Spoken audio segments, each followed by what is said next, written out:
안녕하세요. DJ 선아입니다. 오늘의 사연 시작해 보겠습니다. 안녕하세요, 구독자 여러분. 저는 서울에 살고 있는 32살이 된 미혼의 여성입니다. 보통 이 채널에 사연을 올리시는 분들을 보면 기혼자분들이 많더라고요. 제 사연을 올려도 되나 싶은 생각이 있었지만 인생에 관한 여러 가지 썰이 올라오는 것을 보고 저 또한 용기를 내보게 되었습니다. 예전에 그런 말을 들은 적이 있었어요. 팔자라는 것은 정해져 있는 것이라고요. 여러분도 그렇게 생각을 하시는지 모르겠습니다. 정말 팔자가 정해져 있을까요? 그래서 돌고 돌아 어떻게든 만나게 되는 인연은 다시 만나게 되는 법일까요? 저는 아직 인생이 많이 남아있기에 제 팔자가, 제 운명이 어떻게 돌아가게 될지 참 궁금합니다. 여태까지도 별의별 일이 다 있었거든요. 구독자 여러분께는 짧았을지 몰라도 저에게는 너무나도 긴 시간이었던 지난날, 그리고 결국에 돌고 돌아 다시 만나게 된 제 운명 같은 이야기를 시작해 보도록 하겠습니다. 우렁찬 첫 울음소리와 함께 흐느끼는 곡소리가 들려왔을지도 모른다고 생각을 합니다. 제가 태어났을 때 말이죠. 저는 사실 기억도 하지 못할 너무 어린 시절, 아니 어린 시절이라고 말을 하기도 애매한 갓난아기 시절의 일이었어요. 제가 태어났을 때 저는 축복받지 못한 아이였을 거라고 하더라고요. 왜냐하면 저는 태어나자마자 젖도 다 떼지 못한 상태에서 고아원에 맡겨지게 되었습니다. 원장 선생님께서 저에게 지나가는 말로 해주신 이야기에 의하면 저희 엄마는 아주 앳된 아이였다고 해요. 정말 나이가 많아봐야 20대 초반? 혹은 10대 후반으로 보였던 것 같다고 말을 하셨습니다. 정말 어린 소녀 같은 아이가 갓난아기를 품에 안고 눈물을 그렁그렁 달고 찾아와서는 아이를 맡아달라고 말을 했었대요. 저희 고아원 원장님 부부는요, 돈이 아니라 정말 버려진 아이들의 복지를 위해서 고아원을 설립하신 분들이셨어요.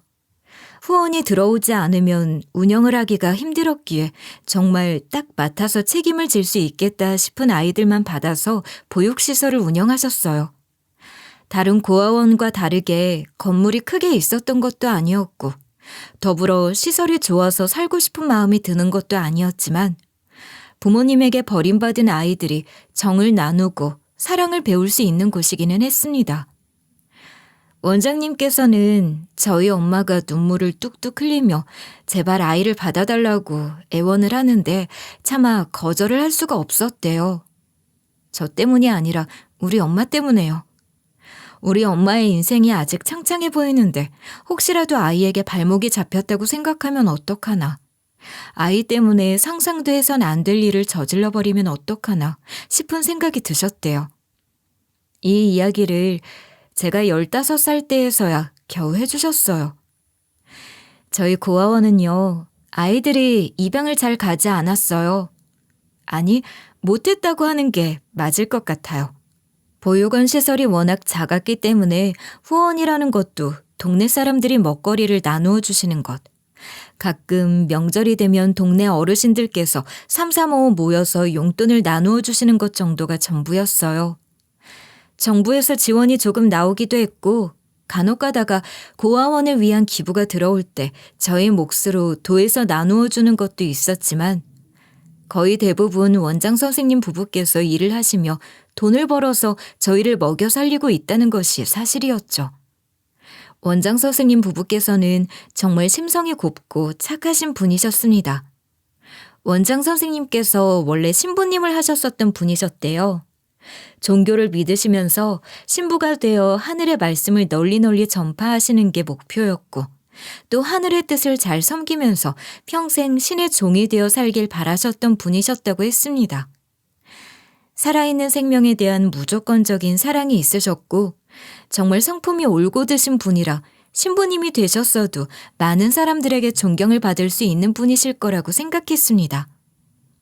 그런 저희 원장님께서는 부원장님을 만나고 그 모든 신들의 말씀을 덮어버리셨대요. 신부님들은 결혼을 하실 수가 없잖아요. 부원장님께 속수무책으로 빠져든 원장님께서는 사실 그 사랑을 어떻게든 잊어보려고 혼자 수련도 하시고 외부와 차단을 하시고 기도만 하시는 시간도 보내시고 했지만 그래도 부원장님의 잔상을 지울 수가 없었대요. 어느 날 꿈에 웨딩드레스를 입고 활짝 웃는 부원장님이 나왔고 그대로 원장 선생님께서는 신학 공부하는 것을 그만두셨다고 하십니다. 종교는 마음으로 믿어도 충분하다. 내 마음 위의 반석이 중요한 거라 생각을 하시고 부원장님과 함께 미래를 꿈꾸게 된 거죠. 고아원의 첫 시작은 사실 종교에 기반한 것이 아니었다고 하셨습니다. 원장님과 부원장님은 부부가 된 뒤에 서울에서 정착을 하려고 하셨지만 수중에 있는 돈으로는 출발을 하기가 애매하셨대요. 집값이 비싸기도 하고 정말 도시에서 쳇바퀴가 굴러가듯이 살아야 하는 게 인생인가 싶은 생각에 뒤를 돌아보니 지방의 깨끗한 소도시에 가서 살기엔 충분히 넉넉한 자금이라는 생각이 드셨다는 겁니다. 그래서 일단 지방으로 내려오시게 되었대요. 집을 찾는다고 이리저리 돌아다니시다가 폐교가 되어버린 부지를 발견하셨다는데 이상하게 그 폐교를 고치면 충분히 집으로도 사용이 가능하겠다 싶으셨대요. 처음엔 임대를 알아보았으나 그 부지가 흉물스럽게 오랜 시간 방치가 되어 있기도 했고 고쳐 살기엔 임대로 부족할 것 같다는 생각이 들어서 아예 매매를 했다고 하시더라고요. 지방이라서 가능한 일이기도 하셨대요. 그래서 그 부지에서 부원장님과 함께 무엇을 하며 살까 고민을 하셨다고 했습니다. 아무래도 학교 건물이었다 보니까 교실로 쓸만한 공간이 널찍하게 있어서 부원장님의 전공을 살려 그곳에 공부방을 차리신 겁니다. 부원장님께서는 수학과를 나오셔서 수학에 상당히 능통하셨어요. 저희 고아원 아이들의 수학 공부도 전부 부원장님께서 시켜주셨으니까요.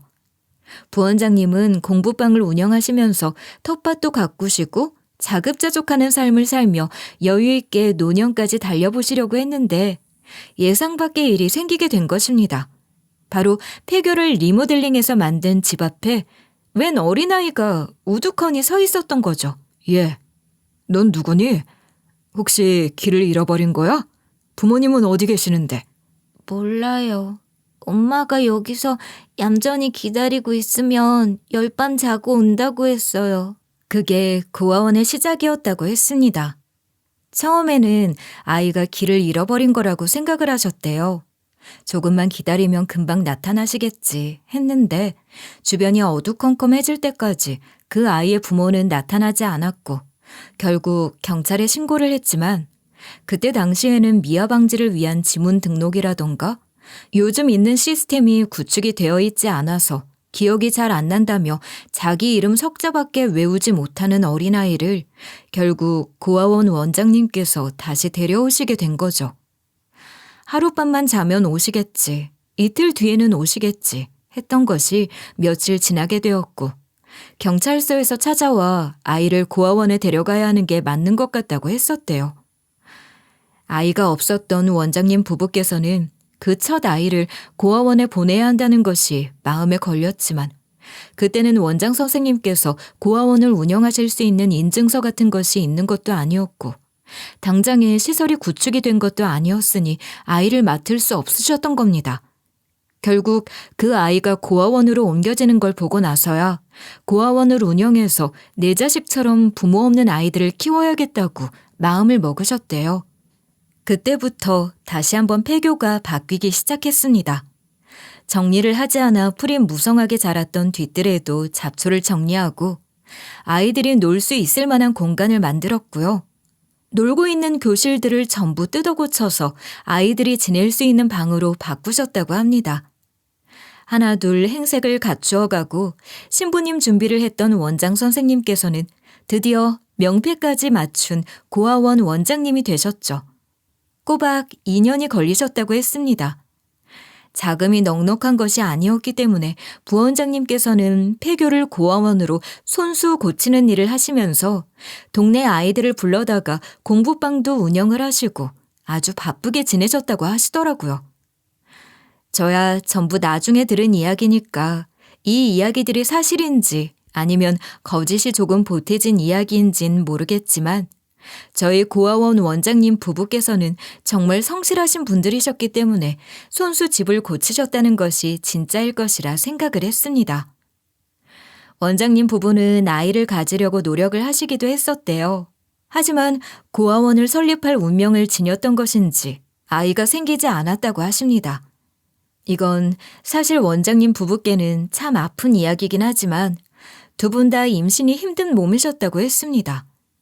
결국 아이를 낳는 것은 포기를 하셨고 대신 고아원에 입소를 한 아이들을 누구보다 사랑으로 정성으로 키우시겠다 결심을 하셨대요.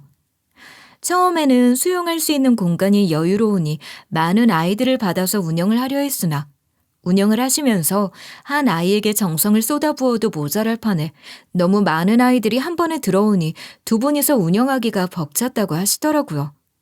여러 시행착오를 거쳐서 결국 15명의 정원, 그 이상도 이하도 받지 않고 오롯이 15명만 채우는 고아원을 운영하시게 된 것입니다. 가끔 문 앞에 버려지는 아이들도 있었고 부모가 사정사정하는 경우도 있었지만 아이들이 가족의 품으로 돌아가거나 혹은 다른 집에 입양을 가게 되거나 자립을 할 때까지 빈 자리가 생기지 않으면 새로운 아이들을 받지 않으려고 하셨었어요. 나중에는 노하우가 조금 생기셔서 기존 입소자들이 중학생이 되면 인원으로 치지 않고 어린 아이들을 하나 둘 더 받긴 하셨지만요. 저는 16번째 아이였습니다. 너무나도 앳된 얼굴을 한 우리 엄마가 사정사정을 하면서 고아원 원장님의 품으로 던져버린 16번째 아이요. 기존에는 15명의 인원이 넘어가지 않게 운영을 고집하셨는데 제 얼굴을 보는 순간 이 아이는 받아야 한다고 생각을 하셨대요. 원장 선생님의 룰을 깨고 결국 절 받아주시게 된 것입니다.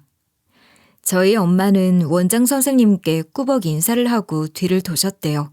그런데 글쎄 그렇게 보내면 안 된다는 생각이 드셨다는 겁니다. 저희 엄마를 붙잡으니 눈물 콧물이 범벅이 되어서 엄마가 우뚝 멈춰섰대요.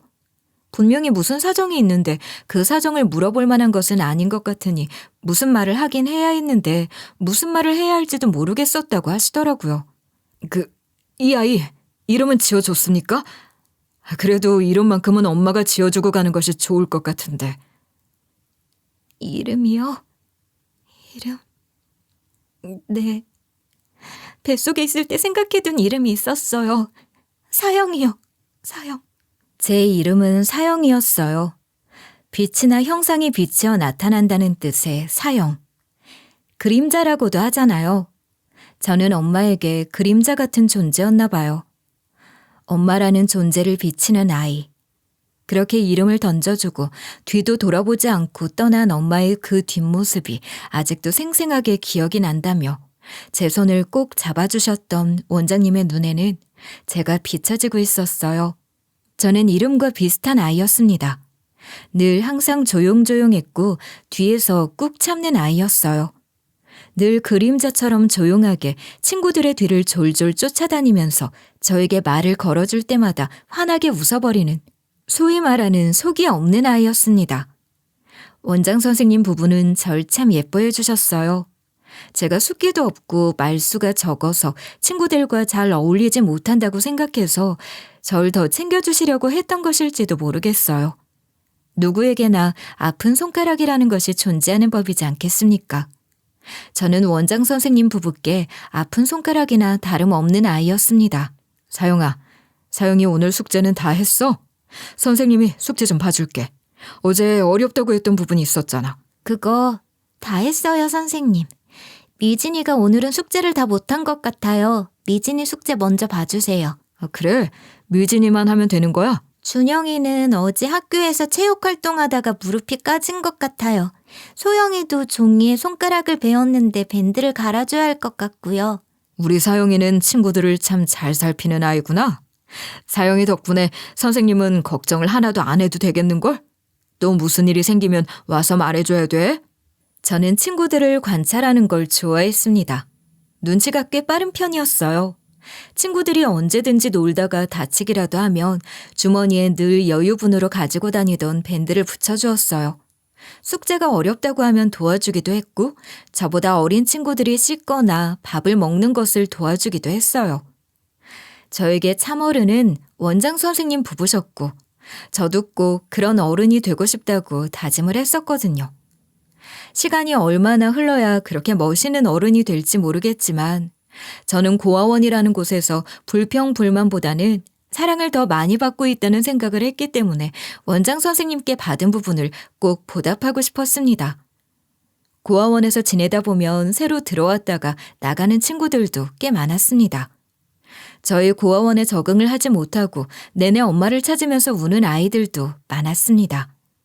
사실 전 아이의 엄마에 대한 기억이 없었기 때문에 자연스럽게 고아원을 받아들였지만 6에서 7살에 엄마와 헤어지고 고아원에 오는 아이들도 있었고 더 커서 오는 언니 오빠들도 있었기 때문에 부모님과 헤어져서 혼자 시설에서 지내야 한다는 것에 충분히 두려움을 느낄 수 있을 거란 생각도 들었어요. 제가 제일 부러워했던 친구들은 부모님께서 다시 고아원에 찾아와 데려가는 친구들이었습니다. 며칠 고아원에 보내고 나니 가슴이 찢어질 것 같았던 것인지 울면서 다시 데려가는 경우도 있었어요. 전 그런 친구들을 볼 때마다 웃으면서 다음에 다시 보자고 말을 했지만 다시 볼 수 없다는 것을 알고 있었습니다. 그리고 난 부모가 데리러 왔는데 넌 데리러 올 부모 없지? 하는 시선으로 우월감을 표출하는 아이들을 볼 때마다 전 저희 엄마가 어떤 사람인지 우리 아빠는 뭘 하는 사람인지 궁금했어요. 절 그 피덩이일 때 던져두고 저라는 존재는 잊고 잘 살 수 있는지. 그 뻔뻔함이 놀라워지기 시작한 것은 제가 14살이 되었을 때였습니다. 저는 14살이 되었어도 여전히 고아원에서 지냈어요. 저보다 나이가 있었던 언니 오빠들 중에 고아원을 나가서 혼자 자립을 해보겠다는 사람도 있었고 또 뒤늦게 입양을 하거나 기숙학교에 들어간 사람들도 있었어요. 14살이라는 나이는 고아원에서 적지 않은 나이였어요. 저희 고아원은 어린 나이의 아이들을 더 많이 돌보았었고 14살이 되면 스스로 모든 걸 해야 하는 규칙이 있었거든요. 14살이 된 전 어린 동생들을 돌보는 일에 집중했어요. 저는요, 20살이 되면 자립을 해야 한다는 것을 알았지만 필수로 고아원을 나가야 한다는 것을 알았지만 그래도 고아원에서 생활을 하고 싶었어요. 혼자 먹고 사는 게 무서워서가 아니라 동생들을 보살피면서 원장 선생님 부부의 일을 돕고 싶었거든요. 그러다가 운명 같은 아이를 만나게 되었습니다. 중학교 1학년 첫 중간고사를 끝내고 일찌감치 고아원에 돌아오게 되었는데 문 앞에서 웬 여자와 아이가 실랑이를 벌이고 있더라고요. 전 이런 광경이 익숙했어요. 아이를 버리려고, 아니 잠시 맡긴다는 핑계를 대러온 부모와 가지 않겠다고 버리지 말라고 버티는 아이. 버려진 아이들의 마음을 모를 부모님들이 가장 이기적으로 보이는 순간이었죠. 여기 며칠만 있으면 데리러 오겠다니까. 넌 지금 숨어 있어야 돼. 그렇지 않으면 위험할 수도 있단 말이야. 내가 말했잖아. 항상 우리 정은이 편은 누구라고? 알았어. 나 숨어 있을게. 대신에 꼭 데리러 와야 해. 알았지? 여기서 어디서 왔냐, 몇 살이냐, 이름이 뭐냐 물어보면 절대로 대답해주지 마. 그래야 네가 살 수 있어. 정은아, 기다리고 있어. 금방 올게. 고작 6, 7살밖에 안 되어 보이는 아이였어요. 애가 바짝 말라서는 피죽도 못 얻어먹은 것처럼 생겼었는데 엄마로 보이는 여자와 손가락을 꼭꼭 걸더라고요. 저는 그 모습조차 부러웠어요. 저 아이는 엄마의 얼굴을 기억하는구나 싶어서 말입니다. 정은이라는 아이는 입을 꾹 다물고 멀리 택시를 타고 떠나는 엄마의 뒷모습을 끝까지 바라보고는 씩씩하게 눈물을 훔쳤습니다. 그 앞에서 빤히 바라보고 있던 저를 보자 흠칫 놀라더니만 어쩔 줄 몰라 하고 서 있더라고요. 저는 정은이라는 아이에게 손을 내밀었습니다. 그리고 손을 잡고 같이 고아원에 들어가니 원장 선생님께서 황당한 얼굴을 하셨어요. 그 옆에 아이는 누구니? 얘, 넌 몇 살이야? 어디서 왔어? 얘, 이 앞에서 만났어요. 엄마가 두고 간 것 같은데 이름이 정은이랬지? 아니에요. 정은이가 아니라 정윤이에요. 정윤이라고? 아닌데. 아까 아줌마가 이름 말하는 거 들었을 땐 정은이라고 했던 것 같은데. 너 이거 똑바로 말해야 돼. 안 그러면 나중에 엄마 못 찾을 수도 있는데. 정윤이에요. 박정윤. 7살이에요. 제가 잘못 들었나 싶긴 했어요. 정은이와 정윤이 비슷한 발음이기는 했으니까요. 7살이라고 말을 한 정윤이는 고아원에서 지내게 되었어요. 제가 손을 잡고 들어와서 그런 건진 모르겠지만 정윤이는 절 무척이나 잘 따랐습니다. 다른 친구들과는 잘 어울리지 못했어요. 저는 정윤이에 대한 의문이 조금 생기기 시작했어요. 정윤이가 고아원에 찾아왔을 때 아주 예쁜 원피스를 입고 머리도 한 올의 빠짐도 없이 빡빡하게 딱 묶고 있었거든요. 거기에 반짝이는 에나멜 소재로 된 구두를 신고 있었는데 그게 되게 비싸 보였었어요. 하얀색 반 스타킹을 신고 얌전하게 앉아서 주스를 마시는 정윤이를 보면서 집이 가난한 것 같지는 않은데 왜 고아원에 오게 되었을까 궁금했죠. 정윤이는 절 무척이나 잘 따랐어요. 하지만 자꾸 마른 탓인지 친구들 사이에서 잘 어울리지 못하고 치이는 아이 중에 하나였어요. 워낙 어린 시절부터 돈독하게 정을 쌓으며 자라온 아이들이었기에 정윤이를 배척하는 여자아이들도 있었어요. 게다가 정윤이는 성격도 쌈딱이었어요. 본인을 놀리거나 괴롭히는 아이들에게는 그대로 복수를 해주어야지만 성에 차는 아이였습니다.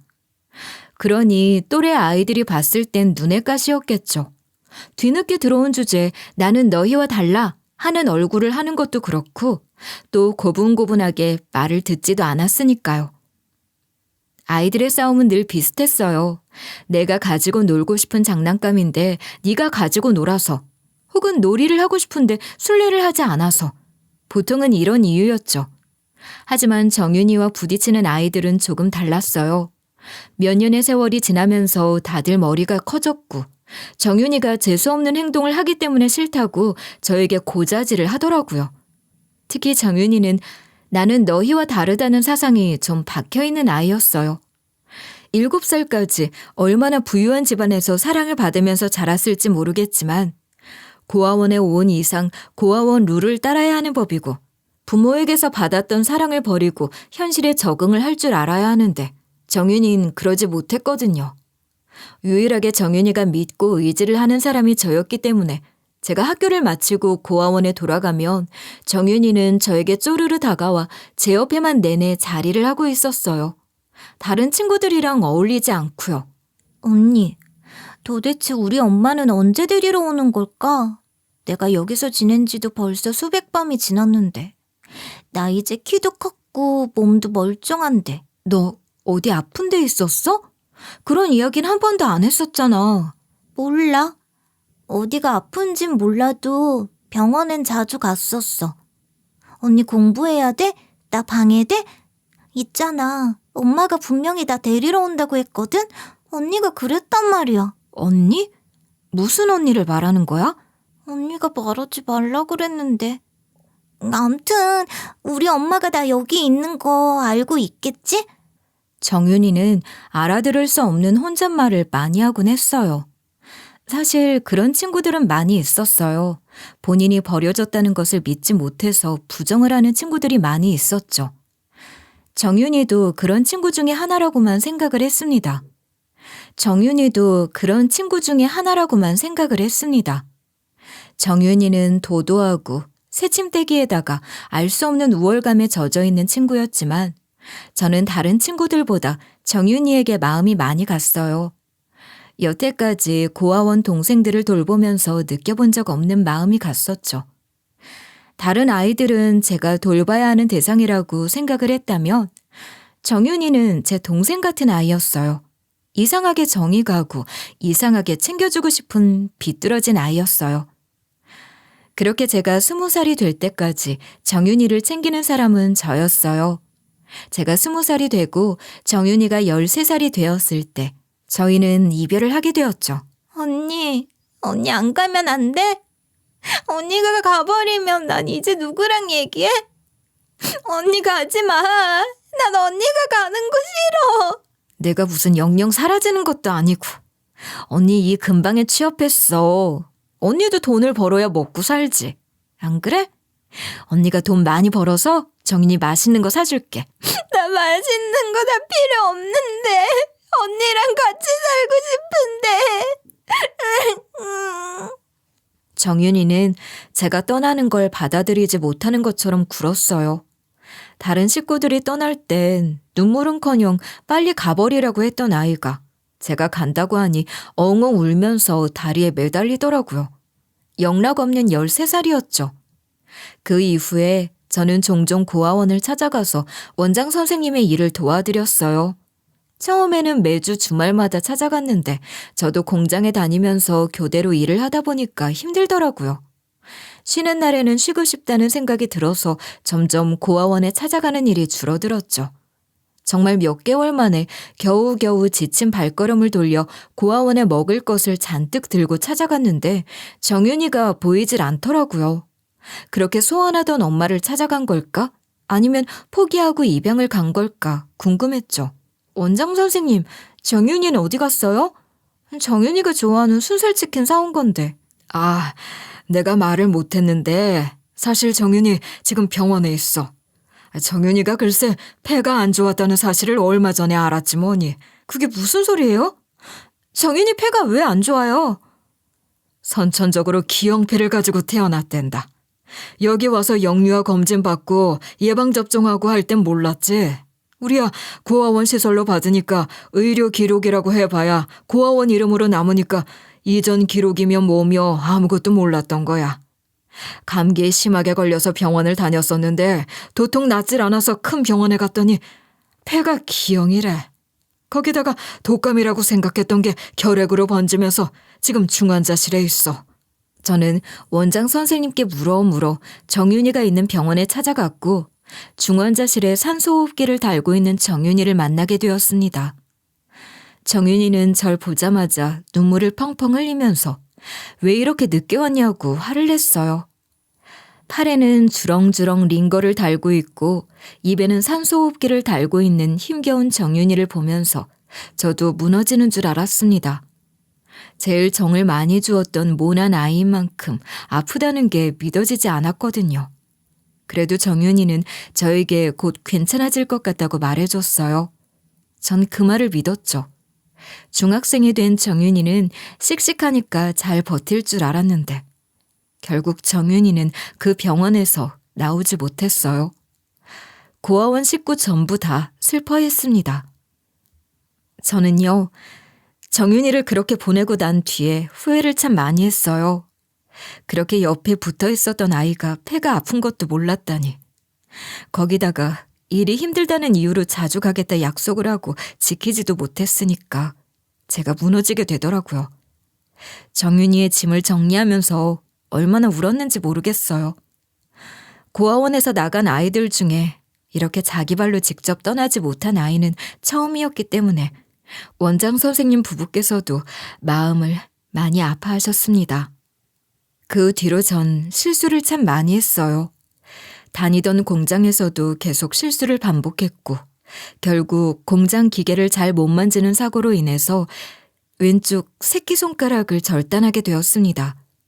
저는 그 일로 인해서 공장에서도 일을 못하게 되었어요. 저는 처음으로 21살에 다시 고아원에 들어가게 되었습니다. 정윤이로 인해서 무너져버린 절 보기 힘들어하셨던 원장 선생님 부부의 배려였어요. 고아원에서도 정신을 회복하지 못하고 우울증에 걸린 사람처럼 그렇게 혼자 사색에만 잠겨 있으니 원장 선생님 부부께서는 절 더 이상 지켜만 보고 있을 수 없다고 생각하셨는지 물어물어 일자리를 알아봐 주셨어요. 언제까지 여기서 이러고 있을 생각이야? 내가 보다 못해 안 되겠다. 너희 다 내 자식들이나 다름없는 애들이야. 정윤이가 그렇게 된 거 당연히 마음 아프지. 아프지만 너까지 내가 이렇게 무기력하게 보내야겠니? 그러지 말고 서울로 올라가. 네? 갑자기 서울이라뇨. 선생님, 저 여기서 지내게 해주세요. 제가 아이들 잘 챙기고 돌볼게요. 됐어. 너 때문에 다른 애들까지 눈치를 본다는 사실을 몰라서 그래? 우물도 작작 팔 줄 알아야지. 잔말 말고 서울로 가. 여기 적힌 주소로 가서 일해. 원장 선생님께서는 짐을 쌀 시간만 주겠다고 아침 해가 밝으면 인사만 하고 떠나라고 하셨어요. 솔직히 원망스러웠어요. 전 아직도 이 고아원에 정윤이를 다 지우지 못했는데 원장 선생님께서 저에게 이별의 시간을 제대로 주지 않았다는 생각이 들었어요. 정윤이와 함께한 시간이 무려 6, 7년에 가까운데 고작 1년 만에 저에게 떠나라 하시는 것 같았거든요. 하지만 저라고 이 자리에 멈춰 있을 생각은 아니었어요. 아직 충분한 이별이 되지 않았다고 생각했지만 부원장님께서 저를 꼭 끌어안아 주시면서 이별이라는 건 원래 다 갑작스러운 것이라며 지금 바로 떠나는 게 좋겠다고 말을 하셨어요. 저는 갑작스럽게 취직이 되었죠. 무작정 한 번도 가본 기억이 없는 서울로 버스를 타고 떠났습니다. 서울이라는 곳은 제가 여태 본 도시와 너무나도 달랐어요. 고아원이 있던 곳이 정말 한적한 시골이었던 것도 한몫했겠지만 차가 이렇게 많고 똑같은 버스가 수십 대씩 다니고 높은 건물이 어지럽게 있는 동네에서 제가 과연 적응을 하고 살 수 있을까 싶었어요. 원장 선생님께서 주신 주소로 일단 오긴 왔는데 여기서 무슨 일을 해야 하는지 몰랐어요. 게다가 당장 오늘 밤 어디서 잠을 자야 할지도 정하지 못한 상태였고요. 막막한 상태로 주소로 찾아가니 담벼락이 높은 성벽 같은 큰 저택이 보이더라고요. 초인종을 누르니 사람 소리가 들렸습니다. 무슨 말을 해야 할지 모르겠어서 일을 하러 찾아왔다고 하니 문이 열렸고 전 긴장되는 마음을 가지고 들어갔습니다. 원장 선생님께서 저에게 소개를 해주신 직업은 입주 도우미였습니다. 월요일 아침부터 금요일 밤까지 일을 해야 했어요. 하지만 전 막막했죠. 토요일, 일요일 지낼 집을 구하자니 돈이 아까웠기 때문입니다. 전 일단 입주 도우미로서의 일을 배우기 시작했습니다. 저는 이번 주까지만 인수인계하고 그만둬야 해서 잘 배워두셔야 해요. 회장님 부부는 아침 식사를 무조건 7시에 하시니까 7시에 꼭 상을 차려두셔야 해요.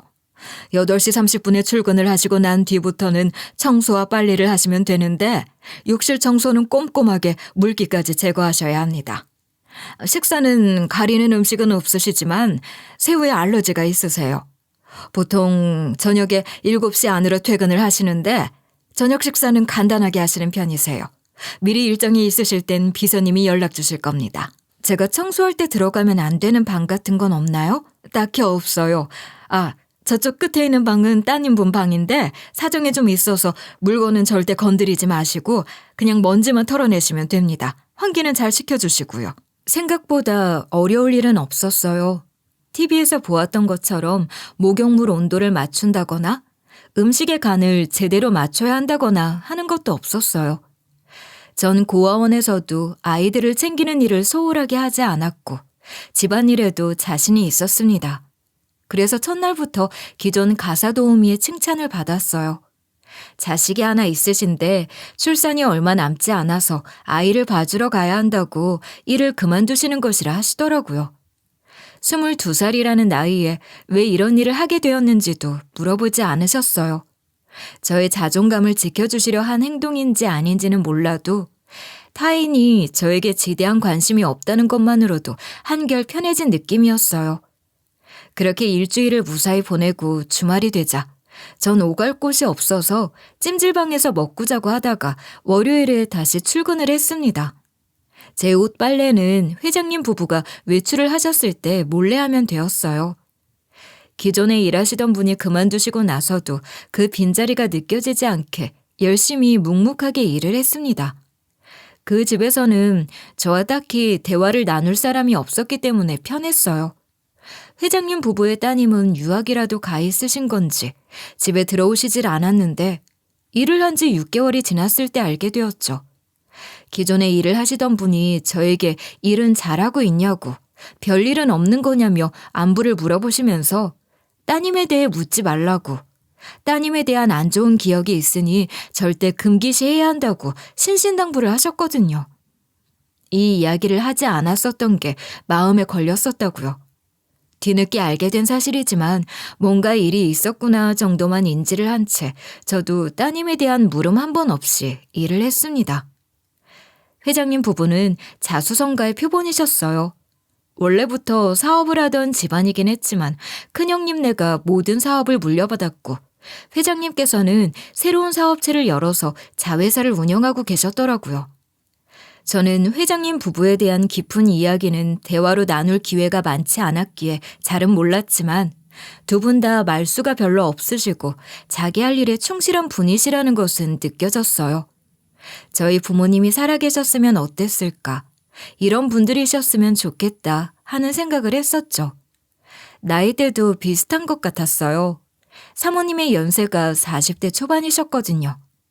저희 엄마가 저를 데리고 왔을 때 끽해봐야 10대 후반, 20대 초반이었을 것 같다고 했었으니 나이대가 비슷하다는 느낌이 들 수밖에요.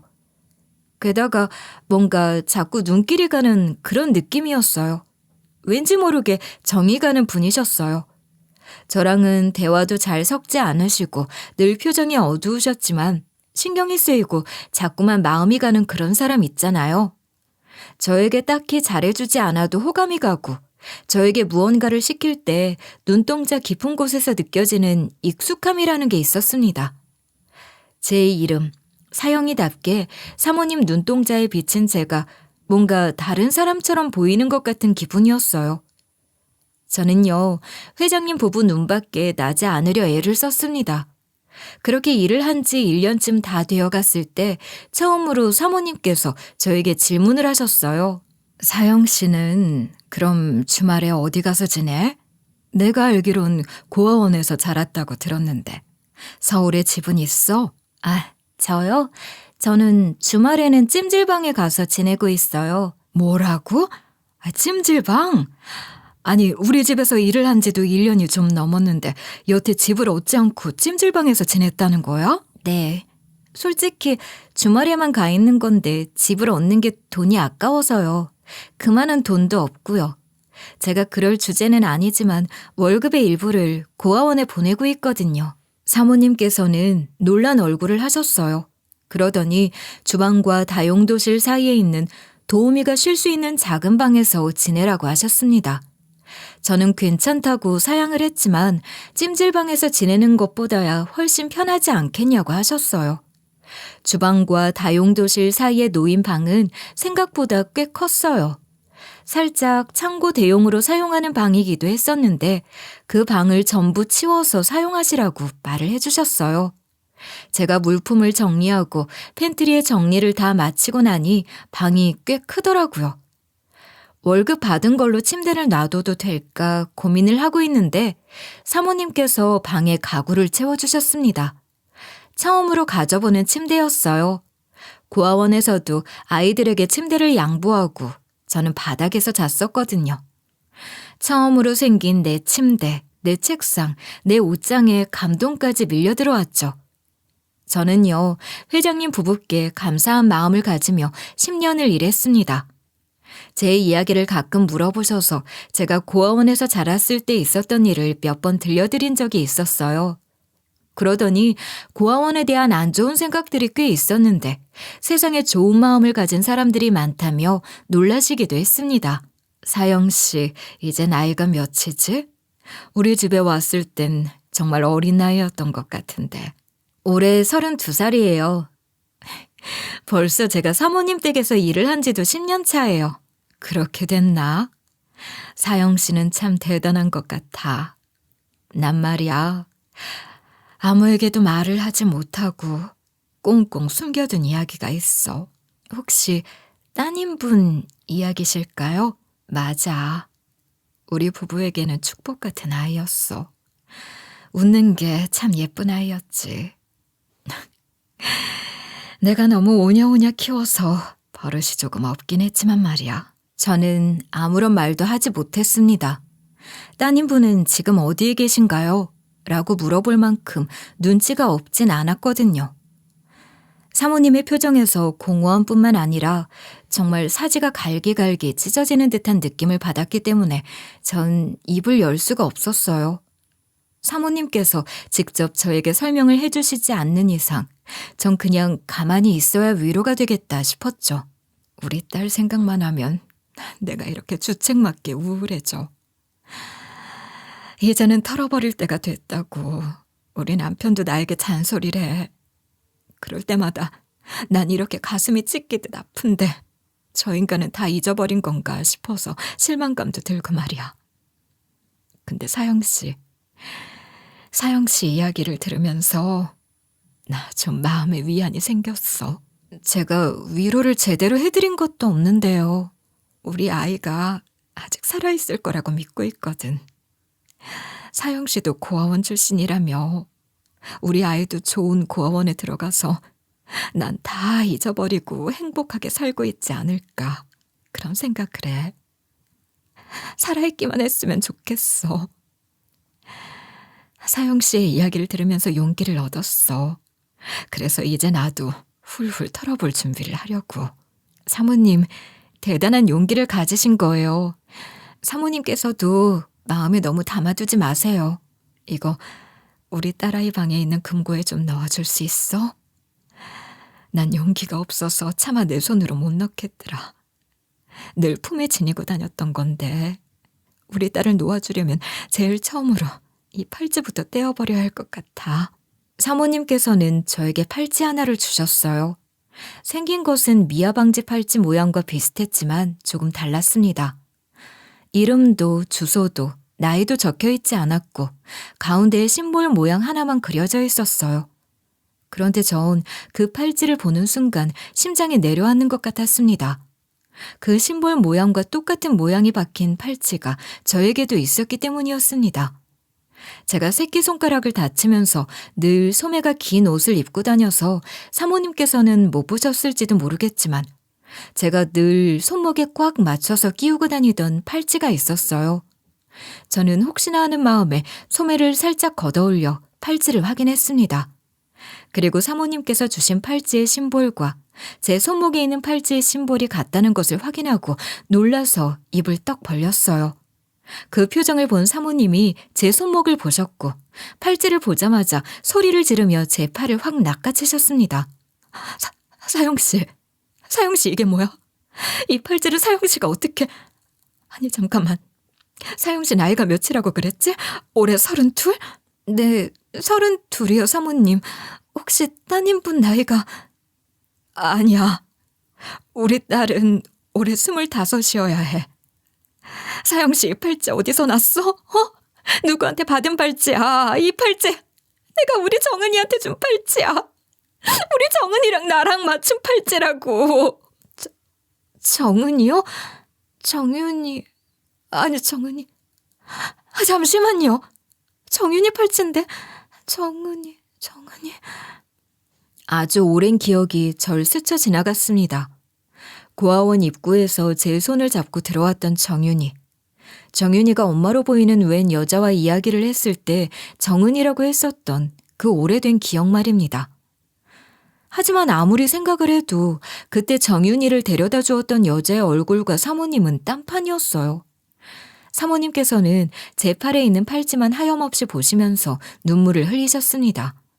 저에게 어떻게 된 일인지, 이 팔찌가 어떻게 제 손에 들어오게 된 것인지 계속해서 궁금한 얼굴을 하셨습니다. 전 어떻게 이 이야기를 전해야 할지 난감했어요. 정윤이, 그러니까 정은이가 이미 이 세상 사람이 아니라는 사실을 어떻게 전달해야 사모님이 충격을 받지 않을 수 있을지 머리가 팽팽 돌았습니다. 그 팔찌는 정은이의 팔찌였어요. 정은이가 그렇게 생을 마감하고 정은이의 유품을 정리하다가 발견을 했던 팔찌였습니다. 미아방지 팔찌와 같았지만 그 어떤 정보도 적혀있지 않은 팔찌. 정은이가 이런 물건을 가지고 있다는 사실을 아는 사람은 저 하나였어요. 원장님께서는 저에게 그 팔찌를 맡아달라고 하셨습니다. 언젠가 그렇게나 정은이가 기다리던 정은이의 부모님을 만나게 된다면 정은이가 얼마나 기다렸었는지, 매일 밤 부모님을 생각하며 쓴 편지가 서랍 가득 들어있다는 사실을 전해달라고 하셨죠.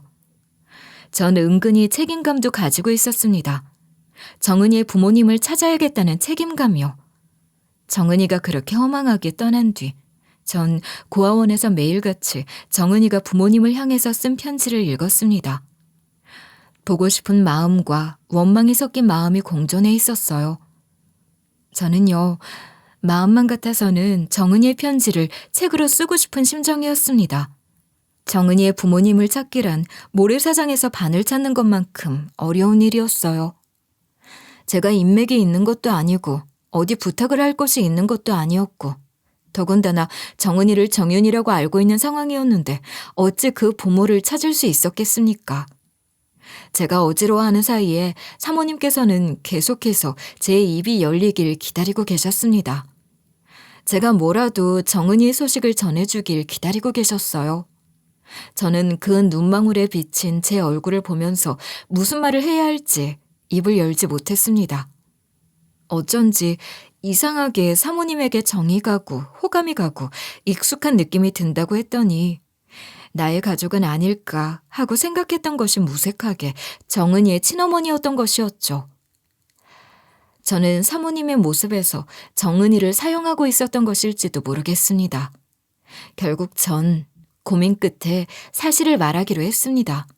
사모님, 정은이는 그러니까 저에게 정윤이라고 알려줬어요. 첫 만남부터 좀 이상했어요. 고아원 앞에서 어떤 여자와 함께 인사를 하고 헤어지는 걸 봤어요. 처음엔 정은이라고 똑똑히 부르는 걸 들었는데 정은이는 자기 이름이 정윤이라고 했어요. 그리고 그 여자는 정은이에게 제대로 발설을 하면 안 된다고 했어요. 그래야 엄마가 데리러 올 수 있다고. 이게 다 무슨 소린지. 그 똑똑한 아이가 이름을 속였단 말이야? 젊은 여자였어요. 정은이가 믿는 사람 같았어요. 정보를 발설하면 위험하다고. 우리 집에서 일을 하던 도우미였어. 그 여자 감옥에 들어갔다가 정신병이 찾아와서 정신병동에 가게 되었는데 수감 중에 스스로 생을 마감했어. 우리 정은이가 무척이나 잘 다루던 도우미였는데 거짓말도 많이 하고 정신이 오락가락했나 봐. 정은이가 자기 딸이라고 생각했고 나에게서 정은이를 떼어놓으려고 했어. 정은이에게 자기가 친엄마라고 거짓말을 치고 있는 걸 보고 놀라서 해고를 했어. 그걸 그냥 지켜보고 계셨었단 말이에요? 우리가 그때 막 사업이 풀리기 시작해서 몰랐어. 정은이가 너무 잘 따르니까 사이가 좋은가 보다 했었는데 정은이에게 자기 딸이라고 사정이 있어서 입양을 보낸 거라고 그랬던 거야. 정은이는 고작 6, 7살밖에 안 되었을 때 그런 이야기를 들었으니 혼란스러웠겠지. 거기다가 우리는 사업 때문에 집에 있는 시간이 너무 적었어. 정은이는 그 여자에게 홀라당 넘어가 버렸지. 그래서요? 해고했어. 우리 딸에게 미친 소리 하지 말라고. 그랬더니 이 여자가 미쳐서는 우리 정은이를 데리고 도망을 쳤어. 정말 교묘하게 버스와 기차와 택시를 번갈아 가며 타는 바람에 추적도 불가능했어. 그 여자를 결국 잡았을 때 정은이는 없었어. 끝까지 자기 딸이라며 미친 소리를 해댔고 결국 아이의 생사 파악도 안 된 상태에서 20년형을 선고받았는데 그 여자 감옥에서 미치는 바람에 그렇게 허망하게 갔어. 우리 정은이 이야기는 끝까지 해주지 않았어. 사모님, 이걸 어떻게 하면 좋아요? 정은이 저랑 같이 지냈어요. 세상에. 우리 정은이는 어떻게 됐어? 우리 정은이 많이 아팠어. 폐가 선천적으로 기형이어서 수술도 필요했고. 그 폐가 문제가 됐어요. 고아원에 온 정은이는 어디가 아프다고 말을 한 적이 없었어요. 이름도 정윤이라고 속였었고 조회가 되지 않으니 새로운 호적으로 생활을 했어요. 그러다가 정은이가 독감에 걸려서 크게 아팠던 적이 있었어요. 그 독감을 방치하는 바람에 결핵까지 오게 되었고 결국 폐가 망가져서 그 말은 우리 정은이가 이 팔찌 정은이가 남기고 간 유품이었어요. 고아원 생활에 적응을 잘 못했던 정은이에게 전 친언니 같은 존재였어요. 정은이가 그렇게 14살이라는 나이에 떠났을 때 저도 세상을 잃은 기분이었어요. 그때 정신을 빼놓은 탓에 손가락을 잘리는 사고도 당했고요. 세상에. 정은아. 우리 정은이 14살에 그렇게 떠났다고? 우리 정은이 어떡하면 좋아. 정은아. 너무 시골에 있는 작은 고아원이라 모르셨을 수 있어요. 호적으로 조회도 안 되는 아이였으니 생사를 찾기 힘드셨을 거예요. 나중에 미아 등록을 따로 해두긴 했는데 박정윤이라는 이름으로 올라가서 못 찾으셨을 수도 있어요. 난 정말 어떻게 살아야 할지. 내 딸을 그렇게 보내놓고도 그 사실을 몰랐다니 이를 어떻게 하면 좋아. 나 정말 어떻게 사영씨, 나 정말. 새침대기였어요. 엄마가 꼭 데리러 올 거라고 기다리고 있었어요. 사모님, 저랑 같이 고아원에 가요. 거기에 정은이가 부모님을 기다리며 쓴 편지가 있어요. 사모님은 주저앉아 일어나지 못하셨어요. 저도 어느샌가 눈물 콧물을 다 흘리고 있었어요. 정은이가 그토록 바라던 부모님을 찾았는데 정은이가 이 세상에 없다는 사실이 믿어지지 않았어요. 14살의 나이로 세상을 떠났는데 벌써 세상을 떠난 지 11년이 흘렀는데도 정은이가 옆에서 숨을 쉬고 있는 것 같았어요. 사모님께서는 회장님께 연락을 했고 정은이의 소식을 들은 회장님께서는 집으로 한달음에 달려와 하도 울어서 퉁퉁 얼굴이 부어있는 저와 사모님을 보고 경악을 금치 못하셨습니다. 정은이가 언제 고아원에 들어왔는지, 고아원에서 어떤 생활을 했었는지, 그리고 마지막에 어떻게 떠나게 되었는지 저는 회장님께 다시 한번 이야기를 해드렸죠. 회장님 역시 눈물을 쏟아내셨습니다. 박정은이 박정윤이 되었다는 그 차이 때문에 그동안 딸을 찾지 못했다는 것이 너무나도 비통하다고 하셨습니다. 저 같아도 그럴 것 같았어요. 다음 날 저희는 전부 고아원으로 향했습니다. 제가 회장님 부부와 함께 가자 원장 선생님께서는 놀란 눈치셨어요. 처음 뵙는 분들이니까 혹시나 제가 부모님을 찾았나 싶으셨나 봐요. 저는 원장님께 모든 이야기를 했고 원장님은 경악하셨어요. 정말 우연히 제 일자리를 알아보다가 가사 도우미를 구한다는 구인구직 글을 보고 절 추천해 준 것뿐이었는데 그게 정은이의 부모님 댁이었을 거라고는 상상도 못했다고 하셨습니다. 원장님께서는 정은이가 입원을 해서 세상을 뜨기 전까지 고아원에서 지냈을 때 찍은 사진들을 모조리 꺼내와 회장님 부부께 보여드렸어요. 제 옆에 꼭 붙어서 웃고 있는 정은이를 보면서 회장님 부부는 정말 짐승처럼 포효하며 눈물을 흘리셨습니다. 자식상을 치르는 장례식장의 분위기는 말로 표현할 수 없다고 하잖아요. 그 느낌을 알겠더라고요. 차마 버리지 못한 정은이의 편지를 캐캐 묵은 창고에서 꺼내오셨고 회장님 부부는 그 자리에서 해가 다 떨어질 때까지 그 편지를 읽고 또 읽으셨습니다. 무려 7년 동안 틈틈이 적은 편지였기 때문에 양이 제법 많았어요. 시간이 늦어 고아원에서 하루 잠을 자게 되었는데 사모님께서는 아이들이 쓰는 방에서 정은이가 잠들었던 그곳에서 잠을 자고 싶다고 하셨고 저와 함께 아이들과 섞여 잠을 청하셨습니다. 다음 날 아침 고아원 원장님께 몇 번이나 감사 인사를 전하고 편지를 전부 챙겨서 정은이가 뿌려진 수목장으로 가 기도를 올렸습니다. 회장님 부부는 저에게 너무나도 고맙다고 몇 번이나 인사를 하셨어요.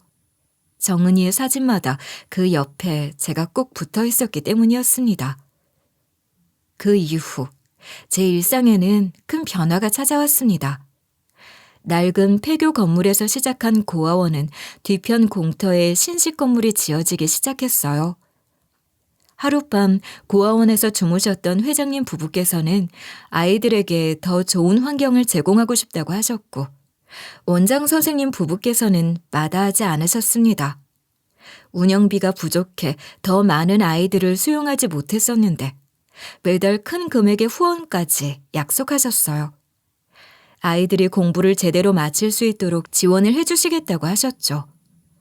아이들이 전부 차별받지 않고 동일한 조건에서 지낼 수 있도록 책상과 침대도 넣어주시겠다 약속을 하셨어요. 신식 건물에는 없는 게 없을 거라고 강조하셨습니다. 원장님 댁에 있는 정은이 방에는 저와 함께 찍은 정은이의 사진과 정은이가 못 붙인 편지들이 놓였습니다. 사모님은 여전히 그 방에 들어가 정은이가 남긴 원망이 섞인 그리움이 섞인 편지를 읽으시며 아직 눈물을 흘리시지만 요즘은 울음의 시간이 점점 짧아지고 있는 듯하여 다행이라 생각합니다. 그리고 전 공부를 시작하게 되었어요. 회장님께서는 저에게 언제까지 가사 도우미로 살 수 없다고 기술을 배워보라고 하셨습니다.